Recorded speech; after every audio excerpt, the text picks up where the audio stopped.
Êtes-vous prêt à démarrer vos moteurs? Eh bien, je l'espère pour vous, parce que les cartes qui ont la capacité ne semblent pas tout à fait prêts. Enfin, pas toutes, mais on y reviendra plus tard. Tout d'abord, bonjour. Aujourd'hui, on va parler des nouveaux commanders de Aetherdrift, et je dois vous avouer que je suis un peu dubitatif. Beaucoup semblent être une bonne carte, mais dans d'autres decks. Commençons tout de suite.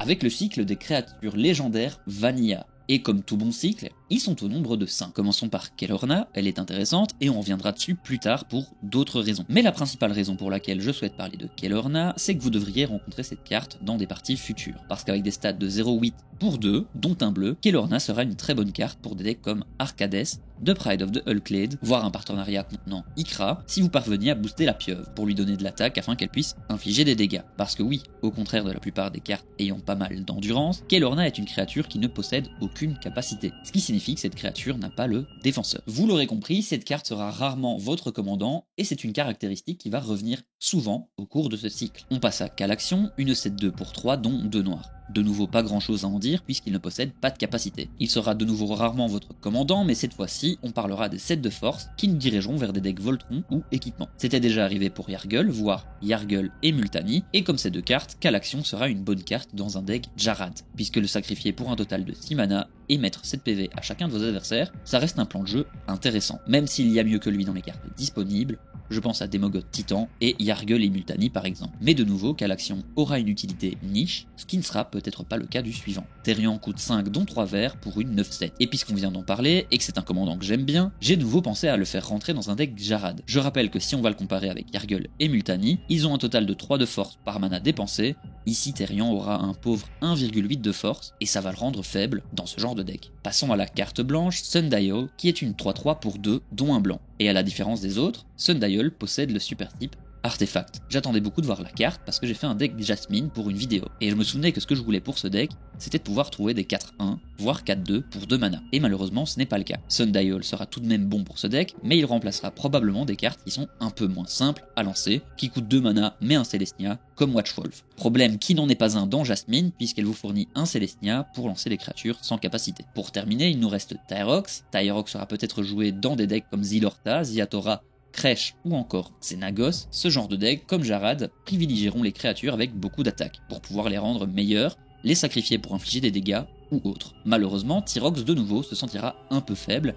À côté des Yargle et Multani, il aura néanmoins les mêmes forces par mana dépensées que les cartes Lightning, Skelemental ou Ball Lightning, sans les défauts de devoir le sacrifier en fin de tour, mais sans le bonus d'avoir la célérité et le piétinement. A vous de voir donc s'il trouvera place dans vos decks. Continuons avec les cartes qui seront probablement meilleures dans un autre deck qu'en étant votre commandant, avec le Capitaine Howler. Il est une 5-4 pour 4, dont 2 et 1 Izet. Il a la parade et empêchera vos adversaires de le cibler, sauf s'il paye 2 mana incolore et 2 points de vie. Il profitera de vos défausses pour donner +2/+0 à chacune de vos créatures pour chaque carte défaussée. Quand ces créatures infligent des blessures de combat à un joueur, vous piochez une carte. Le Capitaine Howler sera probablement un bon commandant en lui-même.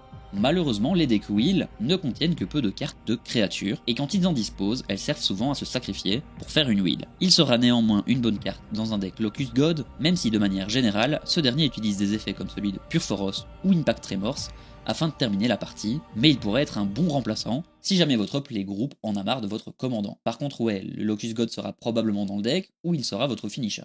On passe à Daretti qui est une étoile 5 pour 5 dont un rouge. Daretti a perdu son étincelle de Planeswalker, mais a gagné la capacité d'augmenter sa force par rapport au coût converti de mana le plus haut de vos artefacts. Quand il rentre ou attaque, vous choisissez un artefact ciblé dans votre cimetière, vous pouvez sacrifier un artefact, si vous le faites, retournez l'artefact choisi sur le champ de bataille. Ce sera donc un deck artefact qui jouera les habituels Goblin Engineer et Wielder et permettra de transformer de petites cartes en énormes artefacts que vous aurez au préalable mis au cimetière. Et de nouveau, Daretti sera probablement meilleur dans un deck Daretti. Parce que Daretti Planeswalker fait significativement mieux le travail, vous permet d'arriver juste avant sa nouvelle itération et de remplir le cimetière pour ce dernier, lui permettant donc d'avoir des cibles pour activer ses capacités en entrant en jeu, le tout en récupérant les cartes ciblées sans devoir réduire la loyauté de votre Planeswalker, et donc en lui donnant plus de chances de survie. Passons à Gonti qui sera une 3-4 pour 4 dont 2 noirs. Quand un joueur lance un sort qu'il ne possède pas, ce joueur crée un trésor. Quand une créature inflige des blessures de combat à un de vos adversaires, son contrôleur regarde la carte du dessus de la bibliothèque de cet adversaire, l'exile face cachée, et tant qu'elle est exilée, peut lancer cette carte en payant du mana de n'importe quel type pour lancer ce sort. Gonti est légèrement dangereux, permettant à vos adversaires de se fournir en trésor, le tout en les laissant se voler des cartes entre eux. Entre eux parce qu'à fortiori, Gonti leur donnera envie d'attaquer d'autres personnes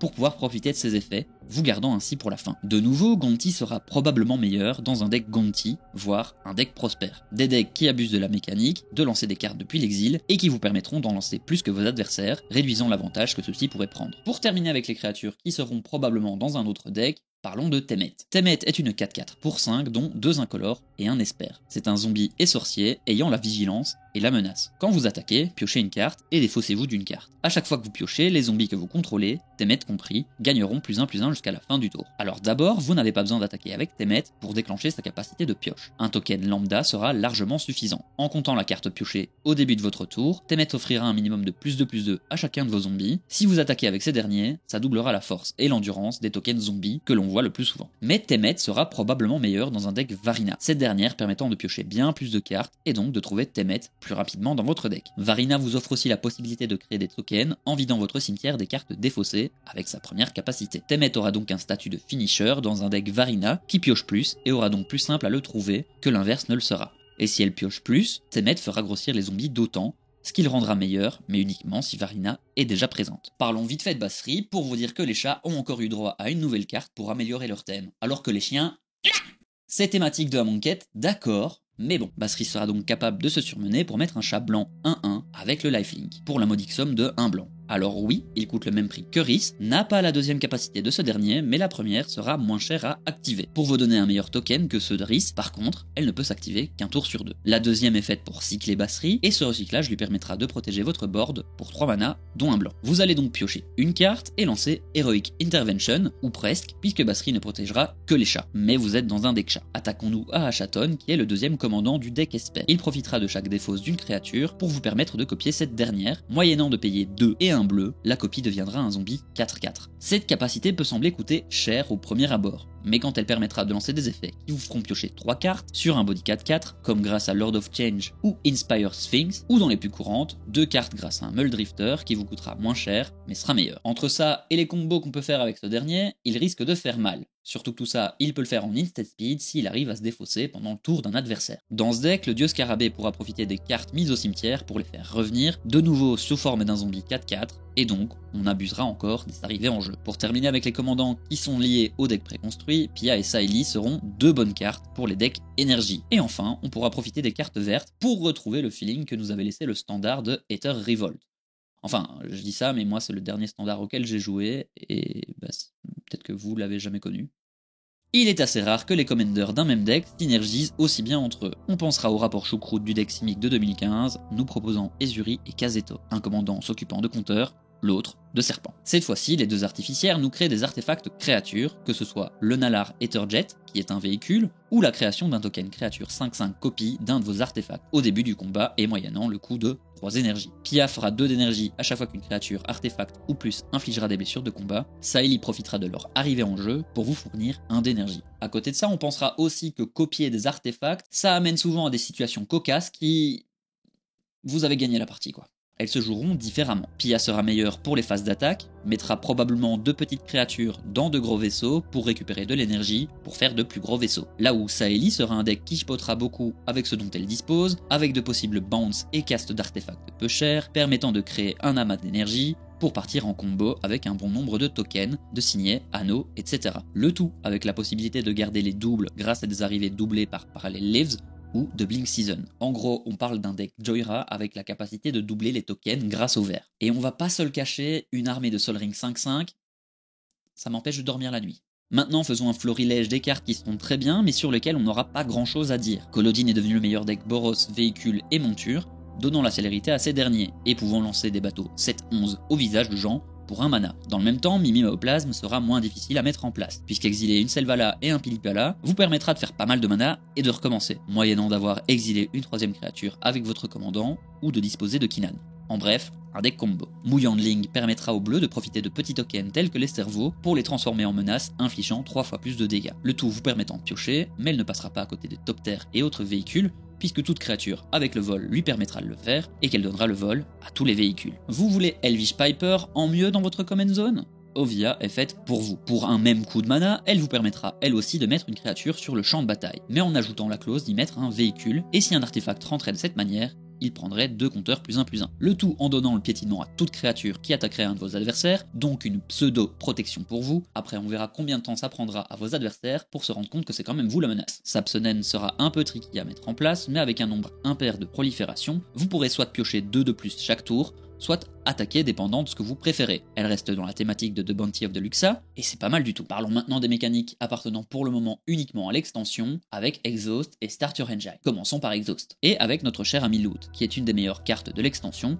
Loot sera une 2/4 pour 5, dont un Témur et 2 incolores. Il a le Double Strike, la Vigilance et la Célérité, ainsi que 3 capacités qu'il pourra lancer une fois durant toute la partie. Et c'est là toute la complication de cette mécanique. Vous ne pourrez jamais lancer ces capacités plus d'une fois.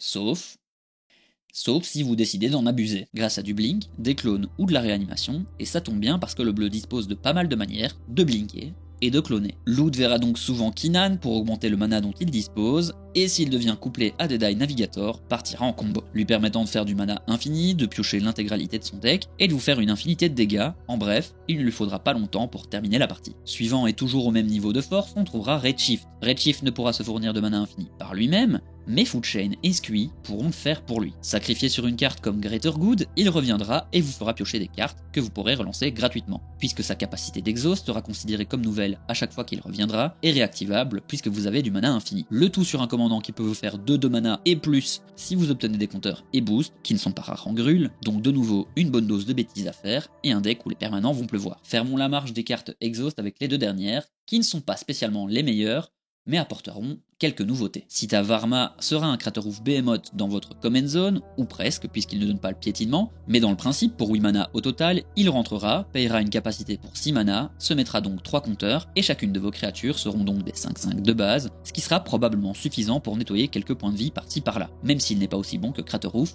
ou Jetmir dans la même position. Winter est le dernier, il ouvre la porte au Dimir Artefact, un thème qui existe déjà, mais qui a pour commandant le plus joué le Cyber Controller, qui n'a qu'une 500aine de decks artefacts pour 1000 decks au total.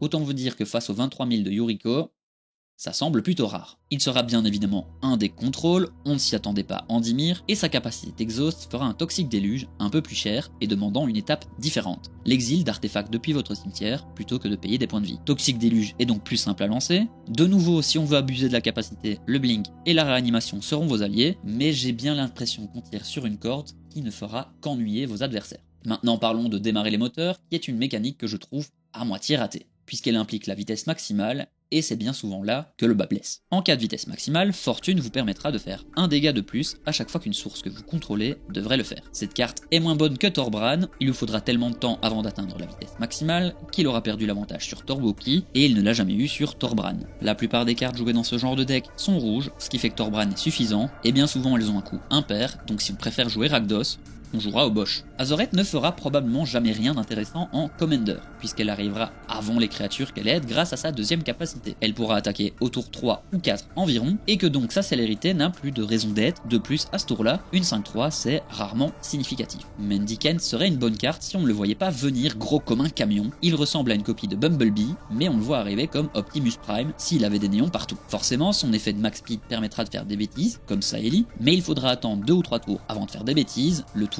sans protection. C'est 1 ou 2 de trop si vous voulez mon avis. Malgré ça, s'il atteint sa vitesse maximale, dites-vous que la partie n'est plus loin d'être terminée. La carte suivante est une des meilleures cartes avec Start Your Engine, et vous savez pourquoi ?